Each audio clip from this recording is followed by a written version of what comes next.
Plastic bottle potato farming.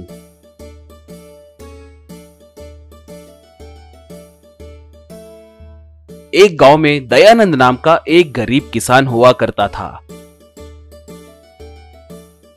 वो अपने 2 एकड़ के जमीन में सब्जी उगाते हुए अपने बच्चे स्वीटी और बबलू को पढ़ाते हुए खुशी से जीता था। एक बार उस गांव में सूखा पड़ा। लगातार 2 सालों तक बारिश नहीं गिरी। इस वजह से दयानंद का घर चलना मुश्किल हो गया था। एक बार दयानंद की पत्नी पायल, ओ जी, हमें ऐसे एक के बाद एक परेशानियां क्यों आ रही हैं जी। एक तरफ बारिश नहीं गिरने के कारण हम फसल उगा नहीं पा रहे हैं। आपके पिताजी के इलाज के लिए जमा किए सारे पैसे खर्च हो गए हैं। अब आपके माँ का दिल का ऑपरेशन भी तो करवाना है। पता नहीं आपके दिल में क्या चल रहा है, मगर मारे टेंशन के मेरा सर फट जाएगा लगता है। हाँ पायल, मैं भी क्या करूं ये सोचकर अपने खेत के कागजात उस कालिदास के पास गिरवी रखकर हॉस्पिटल में पैसे भर के आ रहा हूँ। क्या उस कालिदास के पास गिरवी रखे? अब हमें अपने खेत को पाने की उम्मीदें छोड़ना ही बेहतर है। अब हमारे पास उसके अलावा दूसरा कोई रास्ता भी नहीं है ना। कुछ ना कुछ करके खेत के कागजात लेकर आएंगे।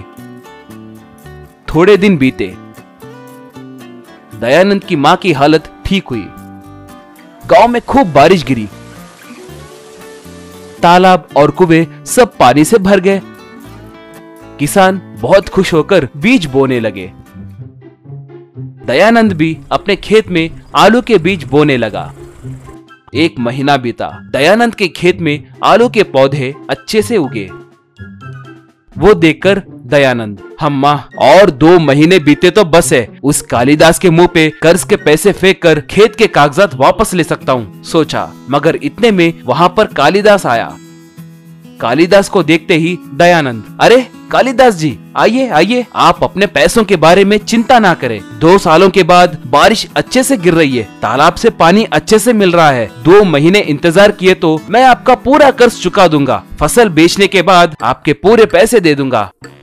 मुझे पैसे नहीं चाहिए, मुझे तुम्हारा खेत चाहिए। बहुत सालों से तुम्हारे खेत को हड़पने के मौके के लिए इंतजार कर रहा था मैं। अगर ये 2 एकड़ जमीन को मैं मिला लूं तो मेरी जमीन 100 एकड़ की होगी। मेरी खेत की कीमत 2 गुना ज्यादा होगी। मेरे खेत को पड़ोस गांव वाले रियल एस्टेट व्यापारी को बेचने वाला हूँ। ऐसे में तुम मेरा कर्ज चुकाओगे तो कैसे चलेगा? तालाब में से तुम्हारे खेत को 1 बूंद पानी भी नहीं आएगा। मेरा कर्ज कैसे चुकाओगे?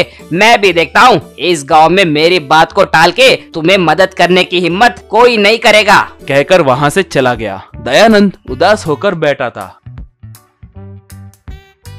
क्या हुआ पिताजी, आप ऐसे दुखी क्यों हो? दयानंद जो बीता वो सब बेटे को बताया। जैसे सोचा था वही हुआ। अब उस कालिदास के चंगुल से खेत को कौन छुड़ाएगा? कहकर रोने लगी।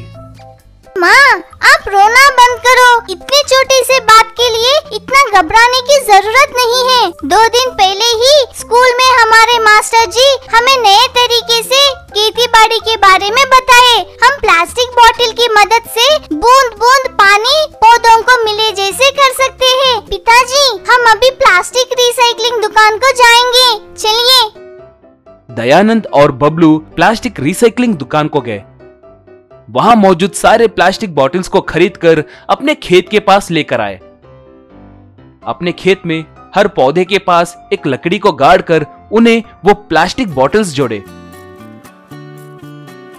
बॉटल के निचले हिस्से को काटकर उसमें डाले हुए पानी को एक छोटे से पाइप के द्वारा पौधों के जड़ों पे बूंद बूंद पानी गिरे जैसे इंतजाम किए। तालाब से एक बड़े ड्रम में पानी लाकर उन बोतलों में भरने लगे। ये सब देखकर वहां के लोग आश्चर्य में पड़ गए। कालिदास ये देखकर, क्यों दयानंद, पौधों को सैलाइन देकर मेरा कर्ज चुकाने का ख्वाब देख रहे हो क्या? ऐसा कुछ नहीं होगा। दयानंद ने कुछ नहीं कहा। 2 महीने बीते। दयानंद ने एक आलू के पौधे को उखाड़कर उसे ऊपर उठाकर देखा। वहाँ साधारण आलू से भी 3 गुना ज्यादा बड़े बड़े आलू उगे हुए थे। वो देखकर दयानंद बहुत खुश हुआ।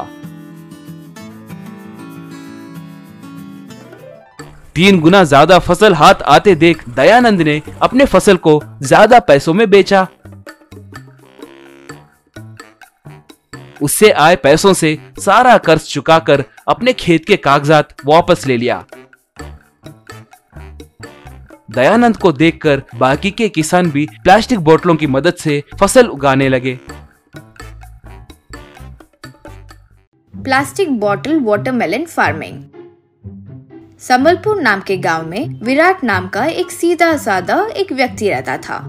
उसकी माँ और पत्नी थी। विराट एक दिन बाजार जाकर फ्रूट्स लेकर आ रहा था।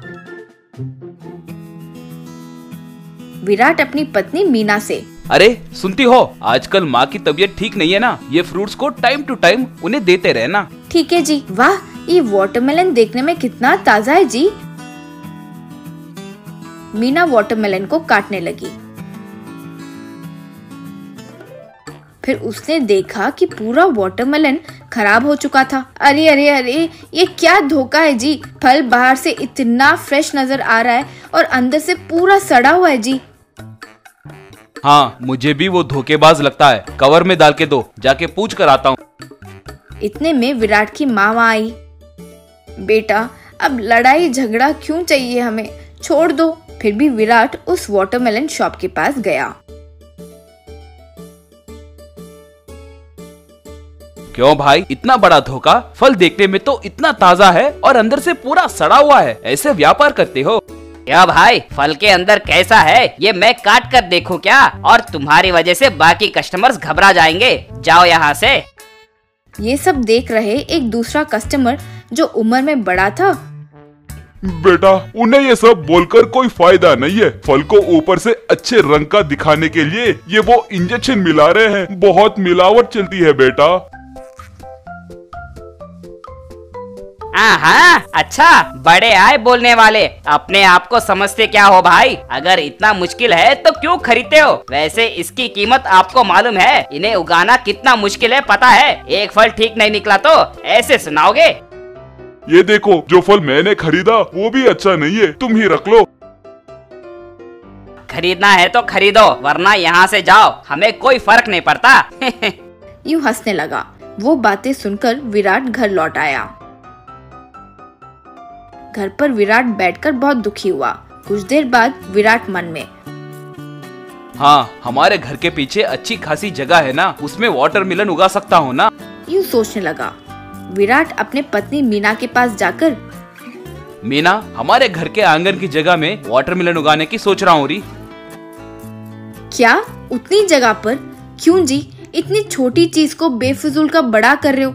ये सब काम हमें नहीं आता है जी, ऊपर से बहुत पैसे भी खर्च होंगे। मैं सबकी तरह नहीं हूँ मीना, बहुत कम दाम पर ही करके दिखाऊंगा। वाह, अब मैंने क्या कह दिया जी जो ऐसे बुरा मान रहे हो? ऊपर से हमारे घर पर सीमेंट की जमीन बनी हुई है, वो पूरी जगह तोड़ दोगे क्या? मुझे बहुत डर लग रहा है जी। तुम घबराओ मत, उस जमीन को बिल्कुल नहीं तोड़ूंगा, देखते जाओ। कहकर विराट सेकंड हैंड बेचने वाले प्लास्टिक शॉप के पास गया। वहाँ वेस्ट पड़ा हुआ एक 5 लीटर टनल 10 लीटर कैंस खरीद कर लेकर आया। उनमें मिट्टी डालकर वाटरमेलन सीड्स को फैलाया। ऐसे 50 दिनों में देखते ही देखते करीब 150 वाटरमेलन उग गए। विराट की पत्नी पहला उगा वाटरमेलन को कट करके, वाह, फल तो बहुत अच्छा है जी, आपने सच में बहुत महान काम किया है जी, बिना कोई पेस्टिसाइड्स के हमारे घर के आंगन में ही, वो भी। फिर विराट एक टुकड़ा लेकर उसकी माँ को देते हुए, माँ, मेरे हाथ का उगाया हुआ सबसे पहला वाटरमेलन खाकर स्वाद कैसा है बताओ माँ। विराट की माँ वो टुकड़ा खाकर, वाह, कितना स्वादिष्ट है बेटा। बेटा विराट, ये सिर्फ हमारे घर तक नहीं रुकना चाहिए, हमारे गांव वालों को भी पता चलना चाहिए बेटा। विराट जिस वाटरमेलन की दुकान पर वो खराब वाटरमेलन खरीदा, उसी शॉप के सामने एक छोटी सी बंडी पर अपने घर के आंगन में उगाए वाटरमेलन को रखकर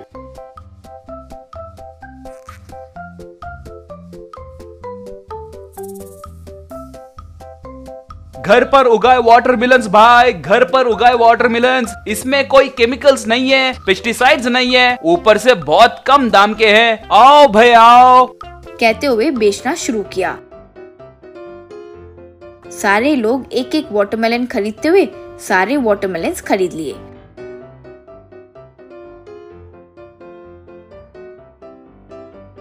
आखिर में एक वाटरमेलन बच गया था। विराट वो वाटरमेलन को उस वाटरमेलन बेचने वाले शॉप के पास जाकर उसे देते हुए, ये लो, मैंने कभी खाया या नहीं पता नहीं, लेकिन तुम तो जरूर खाए होंगे, इसे खाकर देखो, चाहो तो तुझे मैं ये फ्रूट्स सप्लाई कर दूंगा। यूं हंसते हुए वहाँ से चला गया।